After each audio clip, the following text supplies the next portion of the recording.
Chapter 9. Wireless LAN Troubleshooting. In this chapter you will learn about the following. Start with Layer 2 retransmissions. Retransmissions occur when a sending station does not receive an acknowledged frame from the target station. Layer 2 retransmissions impact performance, can increase overhead, latency and jitter. Real-time applications are impacted most by retransmissions because all communications are slower. Layer 2 retransmissions causes RF interference. Various types of RF interference can greatly affect the performance of 802.11 wireless LAN. There are several different types of interference which are narrowband, wideband and all-band.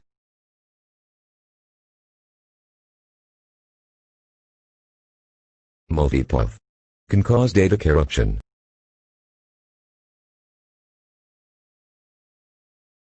Adjacent channel interference refer to degradation of performance, resulting from overlapping frequency space that occur due to an improper channel reuse design. Low signal-to ratio.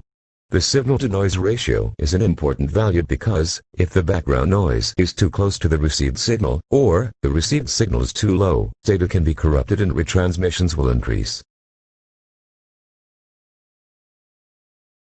Mismatched power settings. Communication can break down if a client station transmit power level is less than transmit power level of the access point. Near-far. Disproportionate transmit power setting between multiple clients may also cause communication problems within a basic service set. Hidden node. The problem with physical carrier sense is that all stations may not be able to hear each other. The hidden node problem occurs when one client station transmission are heard by the access point, but are not heard by any or all the other client station in the basic service set.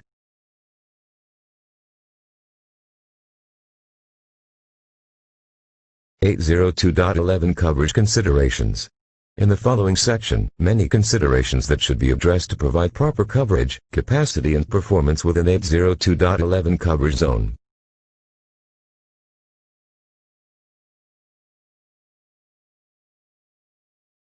First is dynamic rate switching.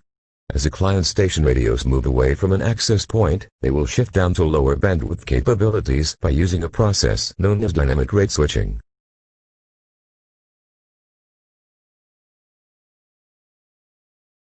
Access point can support multiple data rates depending on the spread spectrum technology used by the AP radio.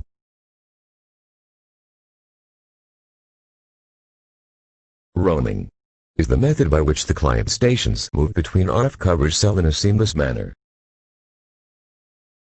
Roaming problems are usually caused by poor network design or faulty client device drivers.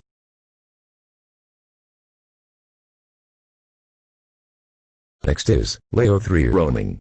One major consideration when designing a wireless LAN is what happens when client station roam across Layer 3 boundaries. Co-channel interference. One of the most common mistakes many businesses make when first deploying a wireless LAN is to configure multiple AP, all on the same channel.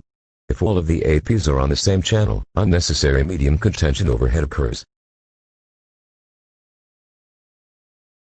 Channel reuse or channel bonding. 802.11 in technology introduced the capability of bonding to 20 MHz channel to create a larger 40 MHz channel. Single channel architecture.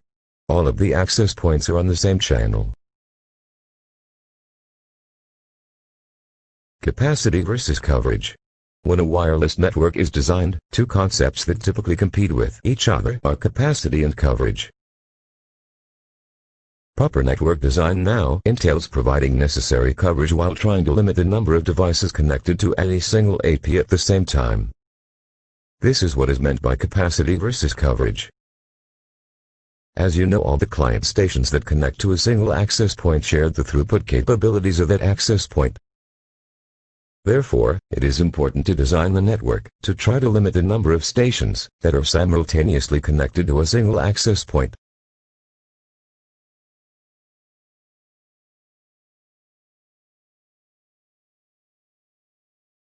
Voice versus data. You can see IP voice and IP data comparison analogy. IP voice represents canary and IP data represents cockroach. The motto for IP voice is, better never than late, and the motto for IP data, better late than never. Performance. The following variables can affect the range of a wireless LAN. First is transmission power rates. Access point with too much transmission amplitude can cause many problems. Antenna gain. If you want to increase the range for the clients, the best solution is to increase the antenna gain of the access point. Antenna type. Using the right antenna will give the proper coverage and reduce interference. Wavelength. 2.4 GHz access point have a greater range than 5 GHz access points, due to the difference in the length of their wave. Free space path loss attenuates the signal as a function of distance and frequency. Physical environment. Walls and other obstacles will attenuate RF signal because an absorption and other RF propagation behavior. Carrier sense multiple access with collision avoidance. The overhead due to the medium contention usually is 50% or greater in legacy 802.11ab or G networks. So, median contention overhead is usually 35% to 40% in 802.11n or AC networks. Encryption. Extra overhead is added to the body of 802.11 data frame whenever encryption is implemented. Application use. Different types of application have variable effects on bandwidth consumption. Example.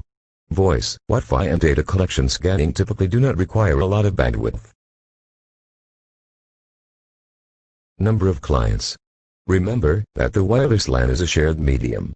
All throughput and aggregate and all available bandwidth is shared. Layer 2 retransmissions. Various problems can cause frames to become corrupted. If frames are corrupted, they will need to be retransmitted and throughput will be affected.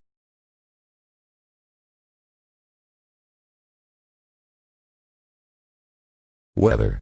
When deploying a wireless mesh network outdoors, or perhaps an outdoor bridge link, wireless LAN administrator must take into account the adverse effects of weather conditions. The following weather condition must be considered. Lightning. Direct and indirect lightning strikes can damage wireless LAN equipment. Wind. Because of the long distance and narrow beam width, highly directional antennas are susceptible to movement of shifting costs by wind. In high wind environments, a grid antenna will typically remain more stable than a parabolic dish. Water. Conditions such as rain, snow and fog. All outdoor equipment must be protected from damage caused by exposure to water. Air stratification changes in air temperature can cause refraction. Lastly, UV or sun UV rays and ambient heat from rooftops can damage cables over time if proper cable types are not used. Chapter 9 Summary. Layer 2 Retransmissions. 802.11 Coverage Considerations. Voice versus data, performance, weather. End of chapter. Thank you for watching and listening.